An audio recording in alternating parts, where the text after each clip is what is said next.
ನೋಡಿ, ಆಡಳಿತ ವ್ಯವಸ್ಥೆ ಎಂದು ಇದು ಉಪಚುನಾವಣೆ ಪ್ರಾರಂಭ ಆಯಿತು, ಮುಖ್ಯಮಂತ್ರಿ ಆದಿಯಾಗಿ ಯಾರಿಗೂ ಸರ್ಕಾರದ ಜನರ ಕೆಲಸ ಮಾಡೋದು ಬಿಟ್ಟು ಒಂದು ರೀತಿ ಬಾಗಲಕೋಟೆಯಲ್ಲಿ ಶಿವಕುಮಾರ್ ಸೋಲಿಸ್ಬೇಕತ್ತಾರೆ, ದಾವಣಗೆರೆಯಲ್ಲಿ ಸಿದ್ದರಾಮಯ್ಯನವ್ರು ಸೋಲಿಸ್ಬೇಕತ್ತಾರೆ.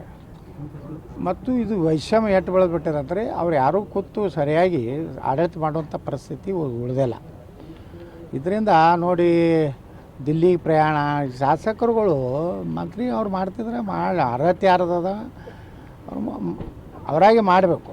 ಬಿಟ್ಟೂರೆಲ್ಲ ಲಾಬಿ ಮಾಡೋದು, ನಾನು ಮಂತ್ರಿ ಮಾಡಿದ್ರೆ ಇಟ್ಟು ರೂಪಾಯಿ ಕೊಡ್ತೀನಿ, ಸೋನಿಯಾ ಗಾಂಧಿಗೆ ಒಂದು ದಿಲ್ಲಿ ಒಳಗೆ ಮನೆ ಕೊಡಿಸ್ಕೊಡ್ತೀನಿ ಅನ್ನೋಂಥ ವ್ಯವಸ್ಥೆ ಬಂದುಬಿಟ್ಟದೆ ಎಲ್ಲ ಕಡೆ. ಎಲ್ಲ ರಾಜಕೀಯ ಪಕ್ಷದಾಗ ಏನಾಗ್ಬಿಟ್ಟದೆ, ಇದೊಂದು ಕೆಟ್ಟ ಸ್ವಭಾವ ಬೆಳೆದ್ಬಿಟ್ಟದೆ. ಯಾರು ರಾಜ್ಯಾಧ್ಯಕ್ಷ ಆಗಿರ್ತಾರೆ ಮ್ಯಾಗಿನವ್ರನ್ನ ಮ್ಯಾನೇಜ್ ಮಾಡಿಬಿಟ್ಟಿರ್ತಾರೆ.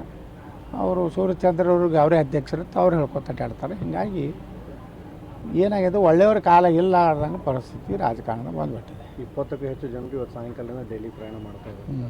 ಹಾಗೆ ಕುದುರೆ ವ್ಯಾಪಾರ ಶುರುವಾಗಿದೆ. ಕುದುರೆ ವ್ಯಾಪಾರ ನೋಡ್ರಿ, ಈಗ ಮೊದಲೇದ್ದು ದೊಡ್ಡ ವ್ಯಾಪಾರ ಅಂದ್ರೆ ಮಹಾಕುದುರೆ ವ್ಯಾಪಾರ ಅಂದ್ರೆ ಮುಖ್ಯಮಂತ್ರಿಗೆ ಹುದ್ದೆ. ಮಹಾಕುದುರೆ ವ್ಯಾಪಾರ ಅಂತಿಮ ಕ್ಷಣಗಣನೆವಾಗಿದೆ. ಎಷ್ಟು ರೇಟು ಏನು ಸಿದ್ದರಾಮಯ್ಯ ಇಟ್ಟು ಕೊಡ್ತಾರೆ, ಡಿ ಕೆ ಶಿವಕುಮಾರ್ ಅದು ನಡೆದದೆ. ಅದು ಏನಾಗ್ತೈತೆ ನೋಡ್ಬೇಕು. ಮಹಾಕುದುರೆ ವ್ಯಾಪಾರ ಆದ್ಮ್ಯಾಗ ಈ ಸಣ್ಣ ಕುದುರೆಗಳು ಏನದಾವಲ್ಲ, ಇವೆಲ್ಲ ಮಂತ್ರಿ ಆಗೋ ಕುದುರೆಗಳು, ಇವ್ರ ವ್ಯಾಪಾರ ಚಲೋ ಆಗ್ತದೆ. ನಮ್ಮ ಜಿಲ್ಲಾದವ್ರು ಹೋಗ್ತಾರೆ.